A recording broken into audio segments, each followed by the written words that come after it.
Okay, what's going on around the throne? Let's go to Ezekiel 1. Everything that's described in Revelation isn't new. I've said that so many times. It's all hearken. It's to make us go back and to see the wonder of inspiration and what God has done in His Word. Look at what the throne of God is like in Ezekiel chapter 1, verse 4. And I looked, and a great whirlwind was coming out of the north, a great cloud, raging fire engulfing itself, and brightness was around it, and radiant, like the midst of the color of amber out of the midst of the fire. A lot of people have trouble. I was at a shop in Galilee once, waiting in line for something. I'd live in Israel if I could afford it. I just love being around, living around all the Bible stuff. But Bonnie and I were there. We were a month with our family, and I was at this shop, and I was listening to two Jews talk, and they were, praise the Lord, talking in English.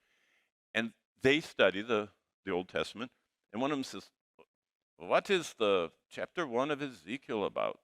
And I thought, I can understand. I don't even know Hebrew, and I could hear. And they started talking about it. They said, "What is all that stuff?"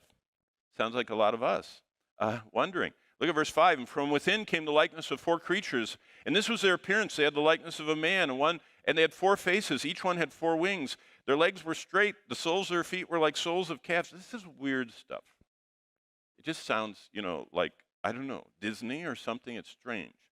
But all of a sudden it makes sense when you realize that they're talking about the cherubim. Verse 10, the likeness of their faces, each had the face of a man, the face of a lion, the face of an ox, and the face of an eagle, verse 10. There we go. Now we've got those four. Now it's all sinking. But number one, when you see God's throne, always around it is this raging fire and these sparkling ones that are covered with eyes, and they glitter, and they're almost like effervescent. They're like when you're on a cruise boat looking out the back and the phytoplankton is lighting up in the wake. You don't have to be in a cruise boat, by the way. If you go into travel work, it works in other parts of the world. But you see this effervescent, sparkling light. That's what heaven's like. It doesn't stop there. Verse 13. And the likeness of living creatures, their appearance was like burning coals of fire and torches going back and forth. And fire was bright, and out of it went lightning. God's throne is not like sitting in hour after hour of lectures here. You'll be overstimulated when you're there. You're just like this. It's just like you can't take it all in. You're just looking, and these creatures are flying around, and there's lightning going, and there's like a furnace, the fire, and then the smoke, and it's just unbelievable. And then there are these, verse 18, and their rims were so high, they were awesome. Their rims were full of eyes around the four of them. Do you know what's happening? We're getting to the edge of what a human can describe. Ezekiel is seeing something, and he doesn't know what it is. And he's busily obeying God and writing it down. And he's just trying to put words. In verse 19, when the living creatures went, the wheels went beside them. And when the living creatures were lifted up, the wheels were lifted up. And he just said, what is going on? Wow, that's what it looks like around God's throne. And look at verse 22. It says, the likeness of the firmament above the heads of the living creatures was like the color of an awesome crystal stretched out over their heads.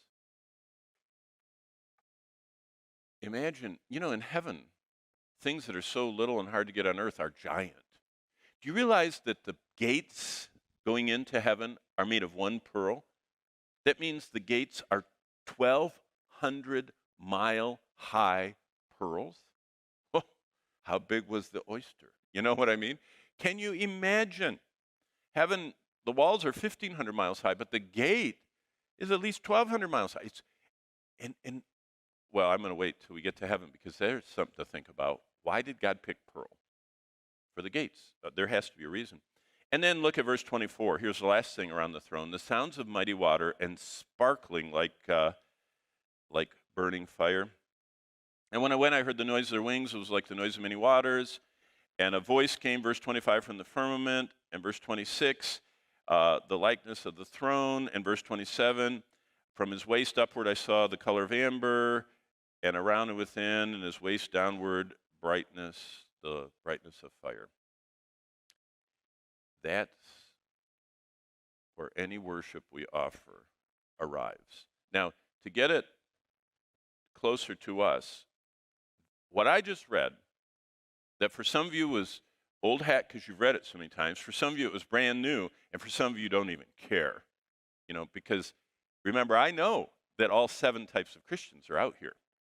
And I know that out here are some Sardis, dead as a doornail, and this doesn't impress me stuff. And then there are some Philadelphians. I mean, you're ready to unbuckle your seatbelt, and you want to go crash some plane and tell people about Christ. And we have everything in between. But wherever you are in the spectrum of Christianity, this is what we're all going to see. And it's going to be amazing. I will add one more thing that Daniel adds. Daniel 7, that's the next book, Ezekiel, Daniel. He tells us something that, since I read this, it's fascinated me, starting in verse 9.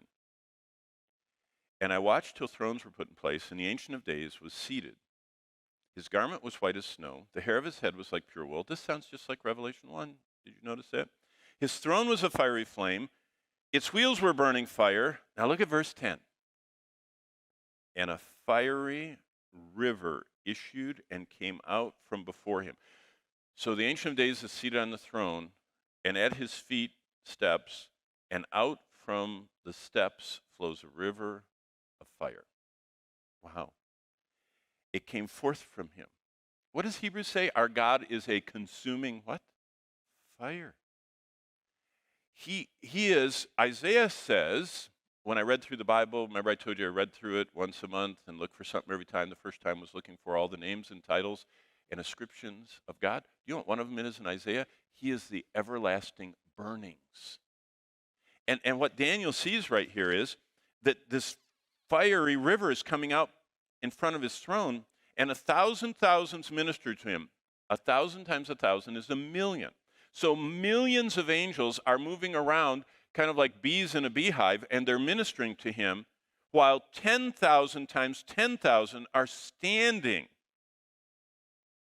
I did an Excel chart, and if you just take the normal space it takes to stand and be able to fall down on your face and get back up, and just make a square footage for that, and then multiply that out for millions and hundreds of millions, being a Michigander, the throne of God, if this is the state of Michigan, the throne of God would take up 1/2 of the Lower Peninsula if you made a big circle and made enough room for all those people to be getting on their faces. And we only have the angels. We don't even have us in there yet, because we're in the inner circle, because there's those 24 thrones. So what do we see in heaven? We see a throne, a river of fire, a sea of glass, these living ones that are flying around, the 24 elders that are seating, and these countless angels that Daniel's talking about. It's awesome.